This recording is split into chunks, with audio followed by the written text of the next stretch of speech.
Hello, and welcome to another episode of the Enthusiast Experiment. Glad to see you guys face to face. Today we have something kind of special, at least for me. Those of you that know me know I'm a huge Guinness fan. We're going to be taking a look at the new release from Guinness, which is the 1759. So we'll jump right into it. I'll do a flyover so you guys can get a better look, because I know the lighting's kind of a little wonky in here, but this is the beer. Retails for roughly $35, kind of depending on where you're looking to purchase it. And it is a large format, as you can see, it's $7.50. Comes in a pretty cool decorative box, velvet lined on the inside, so that's pretty nice. Fits right in, as you can see. Comes like that, good to go. Taking it out, threw it in the fridge for a little bit so it is chilled. Kind of how I like to drink my beer. And I'll throw this back up there for you. And I'll go over a couple of stats. We'll pop it open, get a taste, and jump right into it. So it is the 1759. Does come, again, black line or velvet lined box. They did do a limited production. I say limited because this is quite a big production for a limited release. It is 90,000 bottles, so it's not a forever thing, supposedly, but at the same time, it shouldn't be too hard to find. It is the first release from the Guinness Signature Series. It is an amber ale, which is a little bit different. I'm sure you guys know Guinness for being the stout, but supposedly Arthur Guinness was known for his amber ales. So we'll see. This is a 200-year-old recipe. It does use the same yeast from Guinness, though, so that'll be kind of interesting. It's also uses beer and peated whiskey malt, which will be kind of interesting, so that should affect the taste a little bit. And it is 9% alcohol by volume, 57 IBUs, which is the bitterness unit. And then it's also a 750, as I think we mentioned already. So I'll scoop that over here, and let's open it up and get right into it, see what we got. Hopefully no crazy accidents happen with this guy.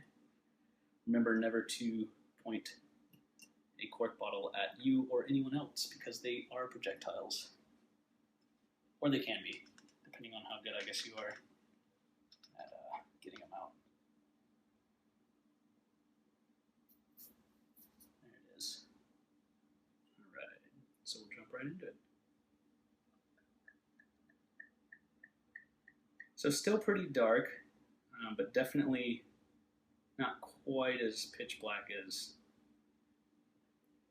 traditional Guinness, I guess. Although some might argue this is a little bit more of a traditional Guinness.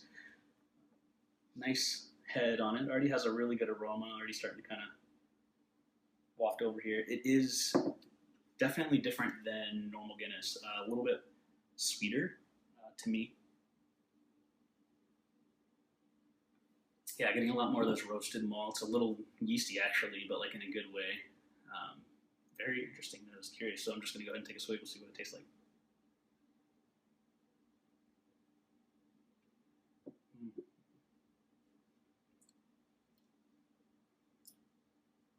Really good.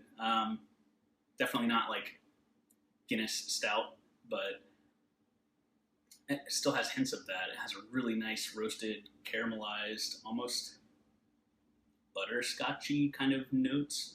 Really sweet on the palate, but it does have a little bit of that bitterness coming through on the finish, kind of like Guinness. I'm sure you're familiar with it. It's pretty light-bodied up front, but then it has that nice palate-cleansing bitterness.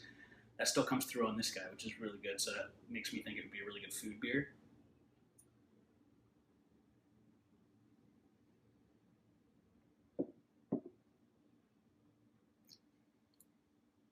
Yeah, I kind of almost get a lot of that caramelization and almost like a prune raisin-y kind of sweetness, but in a good way. But again, kind of a couple seconds later, you get that wash of bitterness. So that's a really nice way to like kind of cleanse the palate. It's a little bit yeasty or doughy. If I could throw that in there, some of you beer drinkers, I'm sure, are a little more familiar with that. Some of the beers that you drink, definitely present in here. Good carbonation level. It's not nitrogen or anything like that. So it has the bigger bubbles than you may be used to with like a Guinness or that kind of nitrogen-esque beer, which I think suits this really well. The bubbles also help kind of cleanse the palate. But overall, pretty good. I'm actually impressed. Some of these breweries come out, especially the bigger guys, come out with limited release beers that just aren't that impressive. But this, I would definitely recommend. Go out, find a bottle. It is a little expensive, again, that $35 price point. Kind of depends, I guess, on on what you like. It is the larger format, so you can split it with a couple of friends, have them over, cook some dinner, and throw this guy into a couple glasses and drink it.